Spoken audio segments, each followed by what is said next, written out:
آمن الرسول بما أنزل إليه من ربه والمؤمنون كل آمن بالله وملائكته وكتبه ورسله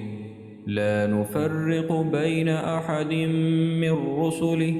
وقالوا سمعنا وأطعنا غفرانك ربنا وإليك المصير لا يكلف الله نفسا إلا وسعها لها ما كسبت وعليها ما اكتسبت ربنا لا تؤاخذنا إن نسينا أو أخطأنا ربنا ولا تحمل علينا إصرا كما حملته على الذين من